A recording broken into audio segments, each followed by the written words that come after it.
Yo, what's up? So I'm gonna do another cold call review, and I'm reviewing my cold calls from the day. And I mean, look, there's not too much of an introduction. Let's get straight into it. This one was a guy in Atlanta. Shout out to my boy Andy, my man Andy. This is one of our leads that we got together, and I gave him a call today.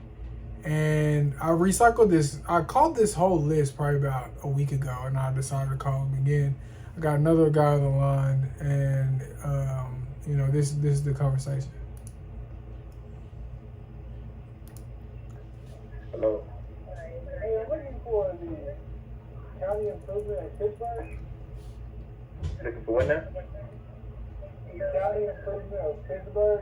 Do I am the right place? I'm looking for the owner of the Coleman Street property. So, when this property came through, it had like a county improvement of something, and it was going quick. So I just asked for that, and I was like, man, now I got time. Now I got the conversation started. Let me look for the owner of this actually address instead of that crazy name. Oh, that property is been gone. Okay. Do you have any other looking to sell? Love, hey, that property is gone. I saw that. Okay, bet. You got any other ones you looking to sell? Straight like that.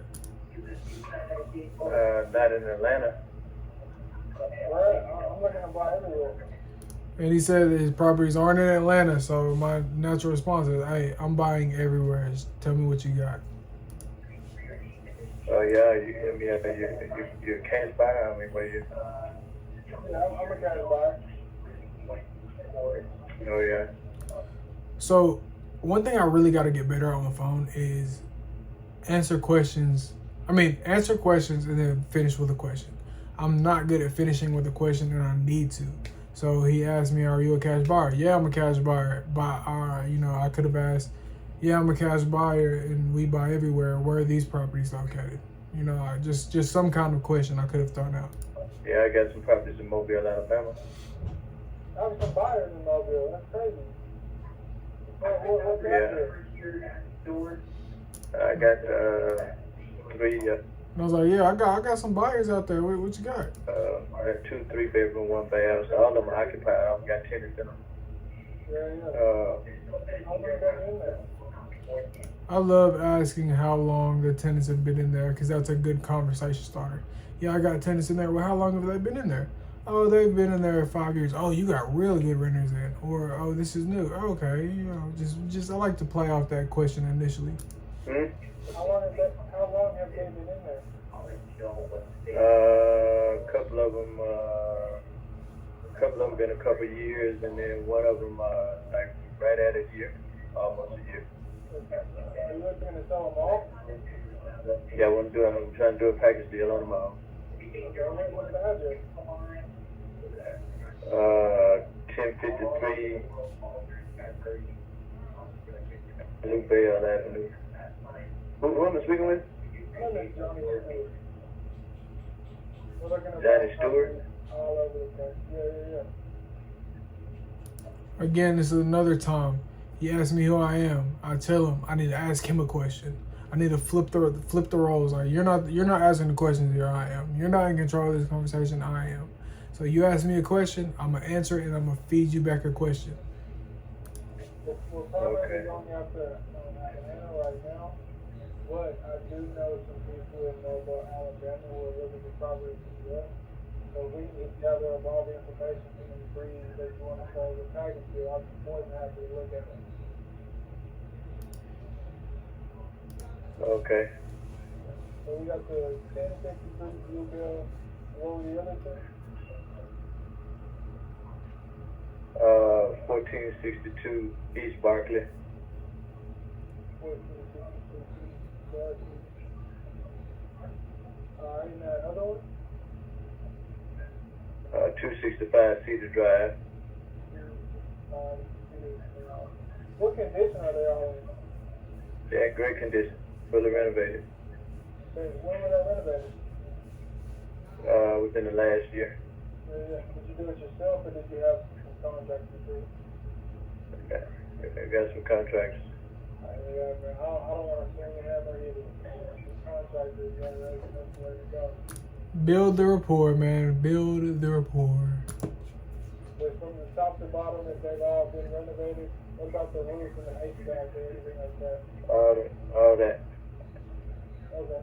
Oh, so He said they've all been renovated from top to bottom. Everything is squeaky clean. Squeaky. it sounds like they're turnkey properties. How much do you want Yeah. off this on if you were to sell them as a package?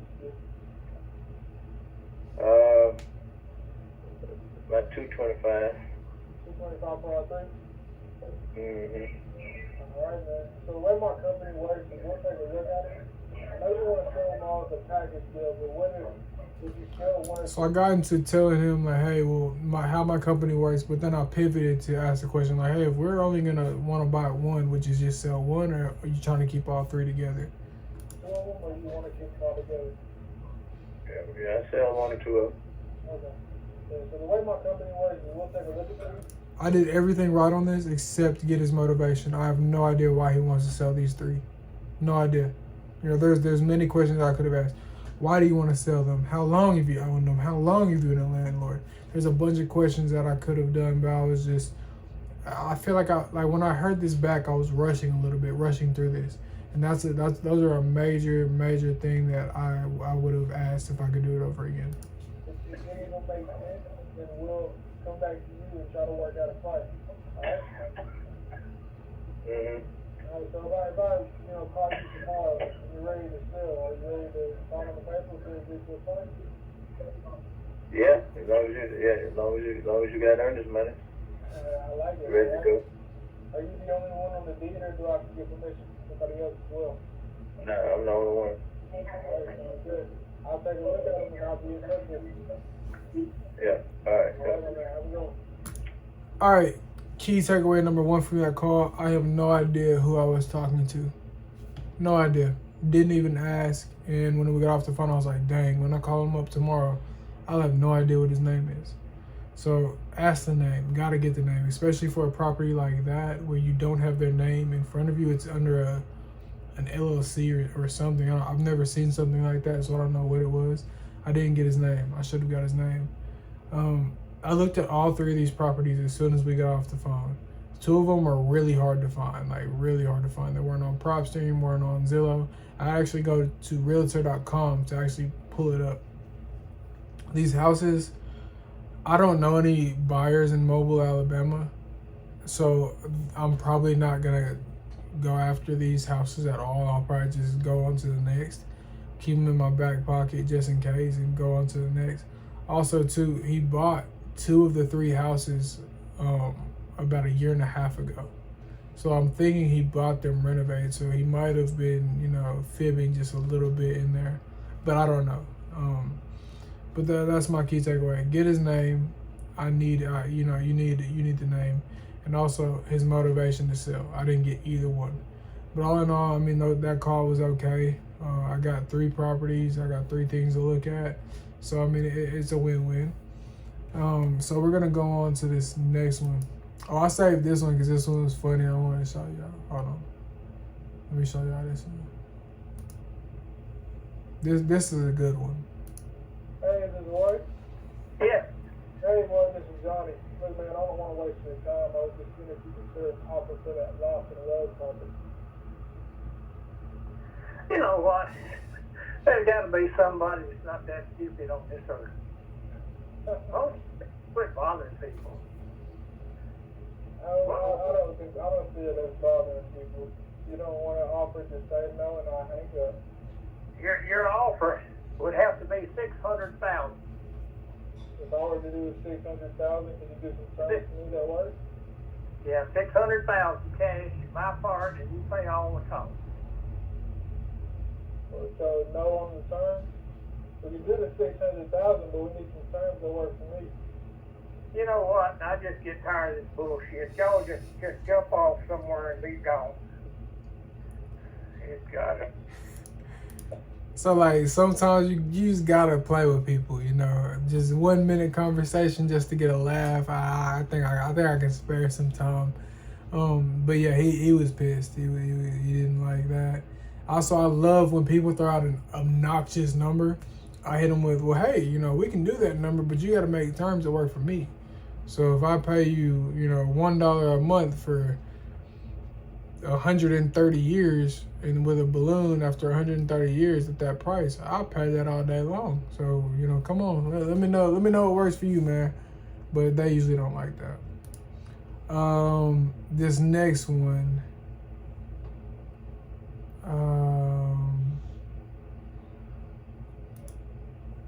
Here we go. Hey, this is Dan. Who's calling? Hey, this is Johnny. Look, I don't want to waste your time. I was just seeing if you consider an offer for I don't that remember one this street one. property. Well, I am planning to sell it, but I'm not going to be discounting it, and you're probably needing a discount to be able to Yeah, I mean, hey, make money on it. I'm looking to help you. So, I mean, you said you're looking to sell it. Are you going to list it on the market, or are you? So with sellers like this, the more and more that I call, I should have hung up the phone earlier, but I used it more as practice, and more to get information out of him. The moment he said he's a broker, and the few calls that I've made, brokers and real estate agents will never sell to somebody cold calling them. Never. They'll list themselves. He was kind of open to it if I paid his price. He wanted $300K. The Zillow's estimate, which you can never go by, but that's just a good way to kind of gauge what the property could be worth, was like $258. So and what I've seen, a lot of buyers, if the Zestimate is much lower than the price you're marketing to them at, they're not going to take it. Same thing with on-market properties. If your on-market property isn't significantly less than what's listed, they don't want it. That's just what I've experienced. That's not, the law or anything to go by. That's just what I personally have experienced. So I should have gotten off the phone with this seller early, but I just kind of milked it in and saw, I looked to see where their conversation went. I am. I will. No, I'm gonna. My plan is to list it on the market. Yeah. Why are you selling it? Why are you selling it? Beautiful question that I should have asked on the last one. Beautiful question. We're building a home somewhere else, and I'm going to sell it and use that money to help build it.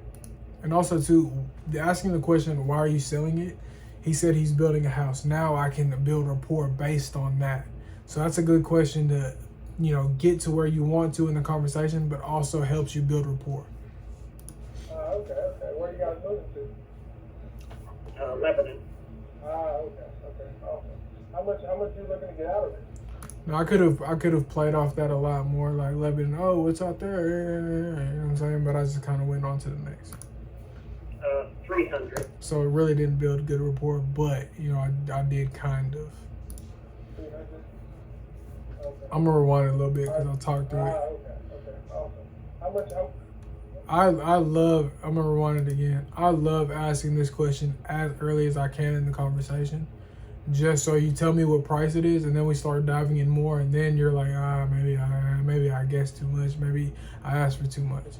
So I like to ask the price right off the bat. There's some people who say, oh, don't ask about price until the very end. I like to get your price out of you ASAP. Sell it and use that money to help build it. Okay. Where are you guys moving to? Lebanon. Okay. Awesome. How much you looking to get out of it? 300. 300. Okay. All right. Do you know when you plan on selling it? It could be any time.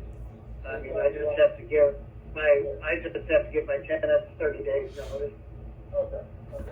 And he told me ahead of time that they're on a month-to-month lease, so I didn't even have to ask that. He did it himself. Well, look, the way my business works is me and my team take a look at it, and do the numbers, and they get back to the price. I know you're at 300. It really wouldn't make sense if it comes down too much.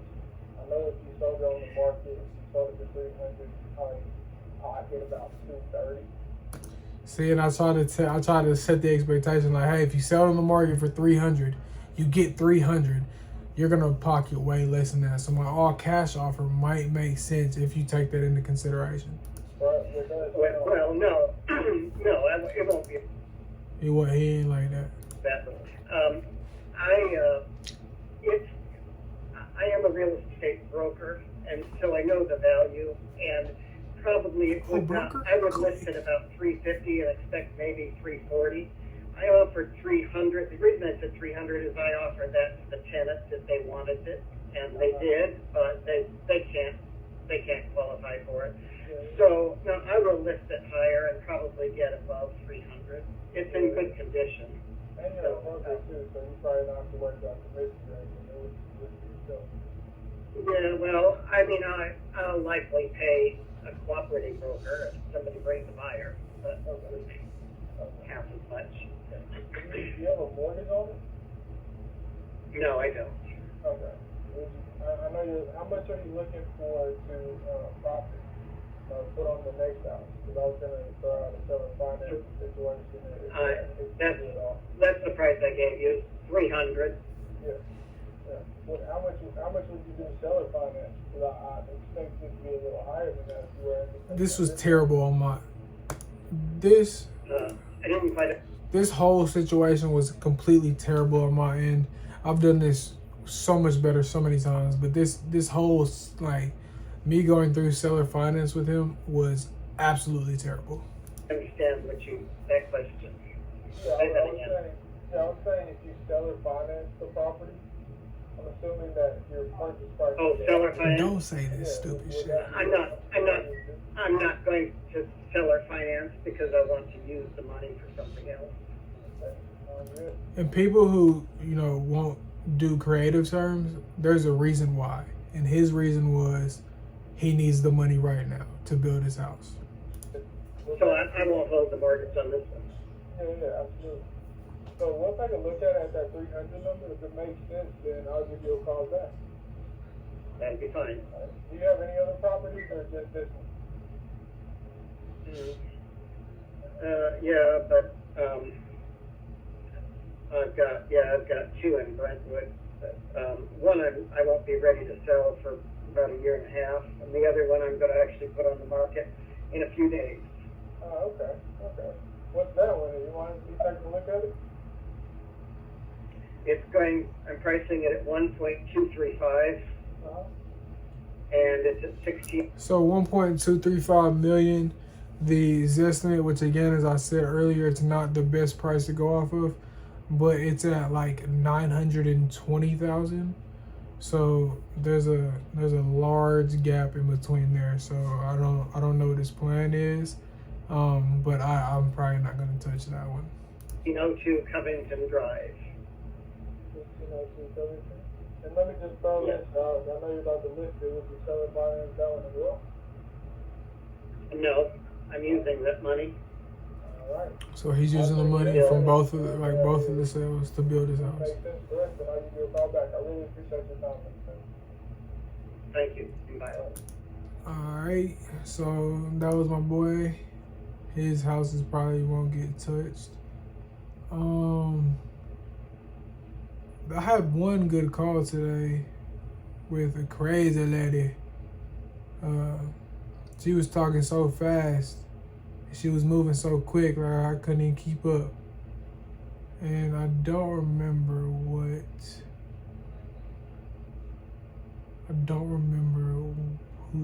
one it was.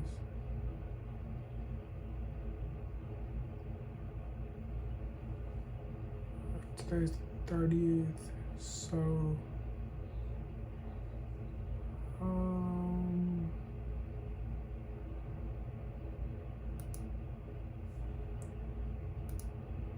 Hey, this is Daryl.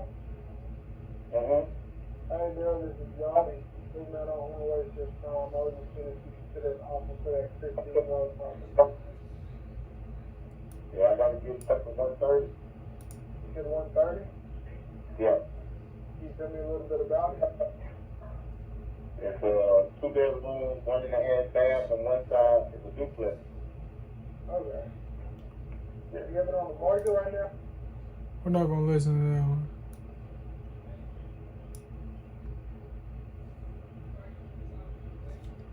I don't know where this one call was. Oh, because it was probably longer than 5 minutes. There we go. All right. So this one was 9 minutes, so buckle up, guys. Buckle up. Here we go. Hello? Yes? I'm looking for the Lord Thomas Living Trust, the beneficiary of that. Not in the right place. So the way the customer name popped up on my dialer was Lori Pallet Lori Living Trust. So I'm assuming it's Lori Pallet. So the way I say is, hey, I'm looking for a beneficiary of the Lori Pallet Living Trust. Am I in the right place? Colin, is it so hard to hear you? Can you turn up your volume a little bit? Yeah, I'm sorry. Can you hear me now? A little muffled, but maybe it'll get better. And I don't understand this because I think it's on their end, or maybe my connection gets funky sometimes. But when I bought this mic, I called my dad through the dialer and talked to him, and everything was good. So maybe it's the connection, or maybe it's their phone. Who knows? I was looking for the Lori Pallet, a beneficiary of Lori. that trust. Yeah. Awesome. I was thinking if you consider an offer on that West 14th property. That's New York. That one. My stupid behind. It just lost it. I look at the wrong address and read her mailing address instead of the actual address that I wanted to. So let me rewind it, and you can hear that. Yeah. Awesome. I was thinking if you consider an offer on that West 14th property. That's New York. That one. I read the wrong one. I'm sorry about that. That the one in Smyrna. Oh my God! What would you? I mean, I just put so much money into this house. What would you be thinking? I mean, it's beautiful condition, newly remodeled, new everything, HVAC roof. Roof has been we just got finished insulating on the roof. A new additional room which is not added to the square footage yet, so like another 350 square feet. So it makes like a 2,000 square foot home. 2-car garage, gorgeous backyard, planted trees.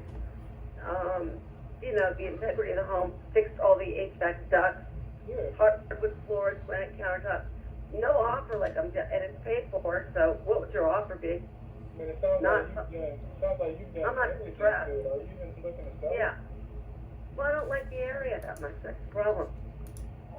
So she told me everything. Was like, well, how much will you pay for it? So I try to divert it because I don't like people asking me how much I pay for it. So I diverted it. I was like, hey, you've done a lot of work to it. Are you even looking to sell it, or are you just looking for an offer? Because that's a big question. Some people just want to hear what somebody would pay for it, and that's it. So, excuse me, I like to ask, hey, are you even looking to sell it, or you want to get a number out of me? Do you live there? Yeah, I'm living here right now. But I mean, I have another farm. I have other places that I live as well. Okay, we don't have to get involved with that. I'm just an older person. I've done well for myself. I have more than one location. This is one of my locations. I'm here. I'm not on the edge of my ass hoping to sell my house. I've been spent out. I've been saving. I'm a normal person that had a career, put money away, 57 years old, had a social security check. You know, I have things. I'm not like bereft and broke. And everybody's climbing all over me because they're broke out here. And they're trying to see. I've been stolen from so much. Like as if I'm so lucky to have this money. No, I thought that's what you're supposed to do. So you wake up, grow up, get up, work, make money. I had no idea that these people just go in awe of people that are doing well for themselves. Like, well, they must be lucky. You know, maybe they're working really hard and they're doing nothing. Exactly. So that's exactly. Yeah. Maybe you work hard and everybody else didn't, and that's why. Yeah, I worked hard. My hand has carpal tunnel. My knee hurts. You know, you get little sickness happen to you along the way from working really hard. But I would like, you know, the offers of like, I love this house and it's in such great condition that once I let it go, I'm not going to find anything like this again. But on the other hand, if I don't like the area of this country, then yep, I guess I have to let it go. Yeah. What don't you like about it? Build rapport. What don't you like about it? You know, she's from New York. Usually people from New York love Tennessee, so it's kind of something I haven't heard before. People aren't very friendly. You know? Yeah. I was actually born in Massachusetts, but I grew up. Yeah, I'm from New York. It's like Yankee go home. Yeah. I grew up in East Tennessee, but compared to up north, people are super nice down here. East Tennessee, I know a girl there who's you take that whole state and shove it up your ass, New York. She's always talking to me like, she's a Republican. She always talks to me like everybody from up north. I just told her, what, I don't really like listening to this, and she blocked me. I don't really like listening to this. Constantly putting down New York State, New York this, New York that. Why? What did New York do to you? You know? Just some little redneck chick who, basically feels threatened by New Yorkers. She said, you think you're so much better than everybody else. What are you talking about? And she listens to your voice. I'm gonna fast forward because I don't want to hear this. Neither do y'all. I went to college and stuff. Do you think that people are a little bit more intellectual and they're, scoping out the scene? Well, this Tennessee thing here in family, and it's gorgeous property. Just building rapport. But for a single person like me, I thought for ocean could afford a loan. It's disgusting. Look, I'm gonna have to find people. You gotta live in the right place. Good. So what about you? So what were you thinking? You were looking for somebody who was like in debt or something that might want to sell off their house? No. So I actually live in Murfreesboro, so I'm right down the street from you. And me and my team are buying properties in the area, and your property kind of fits the description. So I gave you a call just to see where you're at. I mean, what? Well, I've got a property down in Murfreesboro that I'm advertising to rent right now. In where? In Murfreesboro. Are you looking to sell for that one? Do you got somebody in there? No, I'm going to try to get it rented. Sell it for what, though? Oh, come on. Sell it for what? Sell it for what do you want? I know before the thing went under, it was like $400,000. Now, I like this. People say, "Oh, what's your price?" I'm like, "Look, I'm trying to make you happy. If I come here with some low ball price, it's just gonna piss you off and tarnish our relationship. Tell me what will make you happy, and let's see if we can make something work." This thing has got in the way. It's probably like $380. The high tax interest thing. Plus, it's in great condition. Plus, there's nothing else there. It's close to the. So she said 380. I comped it out after the conversation, and 380 is a good estimate for the ARV, based on what is sold around her. Murfreesboro, which is hopping and booming. I don't know what I want. What's the address? 2059 Horncastle Drive. 2059 Horncastle Drive? Yeah. I'll take a look at it. I'm buying properties all over the place. But this one in Smyrna that you live in, how much do you want for that one? I don't want to sell it because I'll never be able to get it again. I don't want to sell it. Why don't you tell me that when this conversation started? But, I understand. Like, after we had the conversation, I get where she's coming from. It's too spectacular property. I sell it and then where am I? Yeah. That's why I was going to talk to the same person, see if they put me up on my buy, and I saw this, I didn't know where I'm going with the money. But if I tell I was using a, what do they call it, like a lease to own after the buy, over at the One Castle. I'm sorry, you said that now, what did you say? A lease to own after the buy at One Castle. You didn't hear me. A lease to own with an option to buy over at the Horncastle property. Did you hear that? Did it fall through? You said it was a lease to No, own? I'm just thinking about that now. Oh, I wasn't following her because I couldn't hear anything she was saying. Yeah. Okay. That would be a good idea. Would you keep it at that 380 price? No. But it's going to be a simulation of increase. But it's not a secret. This is not too much of a conversation. She was cutting out. It sounded like she underwater, and she very shortly after that said, "Hey, I've been on the phone all day, so I'll talk to you soon," and just hung up. Don't know what was going on. Don't know what happened, but I'm gonna give her a call in 2 days. I'm gonna offer $260 for their house in Murfreesboro, and we'll see where she's at. She says she's looking for a renter right now. I pulled it up. She's trying to rent it for like $1,900 a month. So I offered $260 cash and see what happens.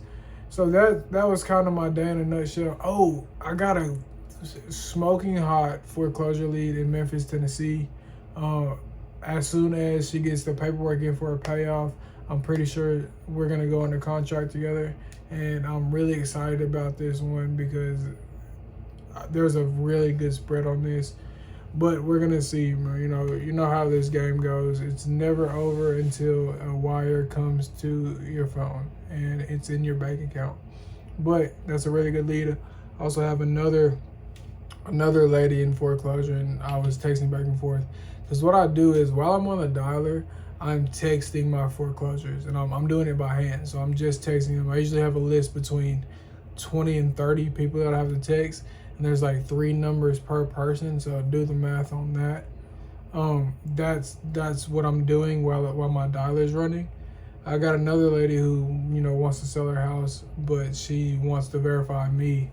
So I sent her one of my partner's websites, and I sent her an email with all of my information, so she can find me if she wants to. But that was kind of my day in a nutshell, dealing with those 2 foreclosures. And then these phone calls, and then everything else was, just sitting down, getting yelled at. You know how cold calling goes, all that. But I'll holler at y'all later. I wish you guys the best of luck, and make it happen. Go out there and make it happen. You know what I'm saying?